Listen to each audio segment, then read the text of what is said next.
लोगों का हरियाणा पूरे प्रदेश में बहुत अच्छा साथ समर्थन कांग्रेस पार्टी को लोगों का मिल रहा है। हमें पूरा विश्वास है कि हरियाणा में 10 की 10 सीटों पे बहुत अच्छा प्रदर्शन कांग्रेस गठबंधन का रहने जा रहा है। रोहतक से भी हम बड़े बहुमत से कांग्रेस पार्टी जीत रही है और इसमें प्रजातंत्र के इस पर्व में जो आप लोगों ने इतनी जी तोड़ मेहनत करी, मैं आप सबको भी बहुत बधाई देता हूँ, क्योंकि अभी प्रचार थमेगा तो प्रचार तो थमेगा लेकिन आप लोगों का प्रसार नहीं थमेगा, तो इसीलिए आपकी तो मेहनत जारी ही रहेगी।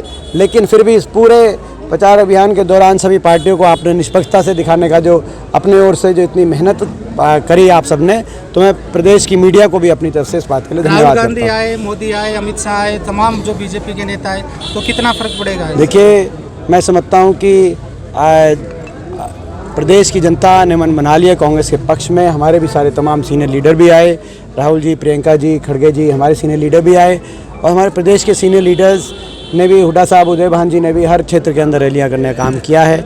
मैं भी स्वयं लगभग 7 लोकसभा सीट के अंदर मैं प्रचार करके मैं आया हूं, तो मुझे धरातल की स्थिति यही दिखती है कि लोगों ने बदलाव का हरियाणा में मन बनाया है। इंडिया गठबंधन कितनी सीटें जीतने जा रही है हरियाणा में? देखिए, हरियाणा में मैंने जैसे कहा 10 की 10 सीटों में कांग्रेस का बहुत अच्छा प्रदर्शन रहेगा। 10 की 10 सीट कांग्रेस जीत की तरफ बढ़ चुकी है। लेकिन चुनाव आयोग द्वारा जो अभी 5 चुनाव के चुनाव एकदम से 1 करोड़ जो वोटों की संख्या बढ़ाई है, उसको लेकर सवालिया निशान उठ रहे हैं। सुप्रीम कोर्ट तक इसमें अपील की गई। देखिए, मुझे इस बारे में पूरी पूर्णतः जानकारी नहीं है कि भाई क्या कहाँ क्या है, तो एक बार जानकारी लेने के बाद ही मैं इस पर टिप्पणी कुछ करना चाहूँगा।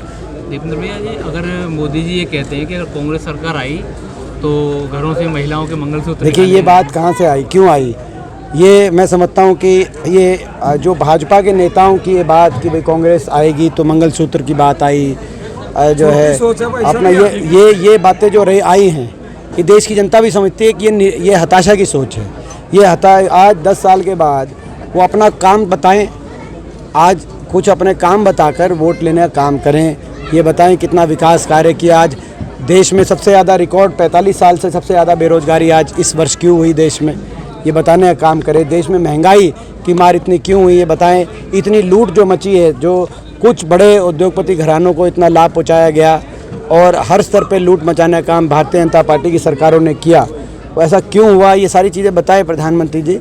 तो प्रधानमंत्री जी तो मगर जो है और भाजपा के तमाम जो नेता हैं, उनकी जो पहले और दूसरे चरण के मतदान के बाद जिस तरह की भाषा आई, जिसमें असत्य और कटुता दिखाई दे रही है, वो कहीं ना कहीं ये दर्शाती है कि शायद पहले के जो चरण गए, उन चरणों में उनको आशा के अनुरूप उनकी परफॉर्मेंस नहीं दिखी भाजपा की, और उसके बाद उन्होंने अपनी भाषा में तलखिए लेके आए। वो मोदी के नाम पर चुनाव लड़ रहे हैं, विकास के नाम पर जीत। देखिए, वो मैं समझता हूँ कि हम जनता हमारा चुनाव लड़ रही है और हम जनता के मुद्दों के आधार पर चुनाव लड़ रहे हैं। क्या अपील करेंगे जनता को, क्या अपील करेंगे वोट को लेकर? मैं तो यही अपील करना चाहूँगा कि रोहतक लोकसभा क्षेत्र के सब मतदाताओं से मैं कहना चाहूँगा आपके माध्यम से कि लोगों ने मुझे जब अवसर दिया था तब मेरा काम भी लोगों ने देखा। रोहतक लोकसभा क्षेत्र को विकास के मामले में आगे लेके जाने के लिए जो मैंने प्रयास किए थे वो भी लोगों ने देखे थे, और बचपन से लेकर आज तक मेरा आचरण और व्यवहार भी लोगों के बीच में है। काम और आचरण की कसौटी पे लोग तोलें, और अगर लोगों को लगे कि उनका ये बेटा खरा उतरा है तो लोगों का आशीर्वाद, लोग अपना आशीर्वाद मुझे ज़रूर दें, और वो आशीर्वाद खाली मैं नहीं जाने दूंगा। उस आशीर्वाद से रोहतक लोकसभा क्षेत्र के रुके हुए विकास कार्यों को तो आगे बढ़ाऊंगा ही, देश में रोहतक लोकसभा क्षेत्र के मान सम्मान को मैं बढ़ाने का काम करूंगा। लेकिन वो आशीर्वाद केवल दिल्ली तक केवल के लिए नहीं साबित होगा, ये वाया दिल्ली चंडीगढ़ जाएगा, और हरियाणा के अंदर भी ये आशीर्वाद बदलाव लेके आएगा। भारत देश के संविधान और लोकतंत्र को बचाने का काम ये आशीर्वाद करेगा। हरियाणा में सत्ता परिवर्तन लाकर हरियाणा को खुशहाली और विकास के रास्ते पे लेके जाने का काम ये आशीर्वाद करेगा, और हमारे रोहतक लोकसभा क्षेत्र को एक बार फिर विकास की बुलंदी अपने क्षेत्र में राज लाकर और विकास की बुलंदी पे लेके जाने का ये आशीर्वाद करेगा। सर, जिस तरह से रोहतक लोकसभा सीट है कि बीजेपी के तमाम बड़े नेता, शीर्ष नेता यहाँ पर को फोकस रहा है क्या? मैं यही कहना चाहता हूँ भारतीय जनता पार्टी को, ये कहना चाहता हूँ कि भारतीय जनता पार्टी के 4 मुख्यमंत्री मौजूदा रोहतक में आए प्रचार करने के लिए। उनके राष्ट्रीय अध्यक्ष नड्डा जी आए, उनके पिछले 3 राष्ट्रीय अध्यक्ष अमित जी शाह, राजनाथ सिंह जी और गडकरी जी भी यहाँ पे आए। उनके 4 राष्ट्रीय अध्यक्ष, 4 मुख्यमंत्री आए। कोई अगर बचा हो तो भाजपा को कहना चाहूँगा वो उनको भी भेजने का काम करे। अगर उनको भी भेजने का काम करे, उनकी मर्जी है, वो डोनाल्ड ट्रंप को भी बुलाना चाहें तो अमेरिका से बुला लें, उनको भी रोहतक में भेजना काम करें। यहाँ की रोहतक की जनता का आशीर्वाद कांग्रेस पार्टी को ही मिलने जा रहा है। साहब, एक रोहतक शहर के अंदर पानी की और बिजली की समस्या तो आज ये क्या स्थिति बनी है? आज जो जिस शहर को हमने विकास का पर्यायवाची बनाने का काम किया था, आज पूरे देश में, पूरे प्रदेश में भारतीय जनता पार्टी वाले लोग हमें कोसते थे कि सब काम आपने रोहतक में कराया।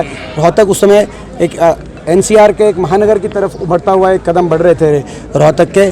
आज 10 वर्ष की कुशासन के बाद पानी की और बिजली की और सड़कों की आज स्थिति, मूलभूत सुविधाओं से हमारा रोहतक और मूलभूत विकास से, अब पैरावर में अंडरपास नहीं बना 10 साल से, तो ये मैं समझता हूँ सारी गलियाँ टूटी पड़ी हैं। पूरा हमारा क्षेत्र दोबारा से विकास के मामले में पीछे जाने लग रहा है। ये आने वाली पीढ़ियों को बड़ा नुकसान कर दिया है 10 साल की सरकार ने।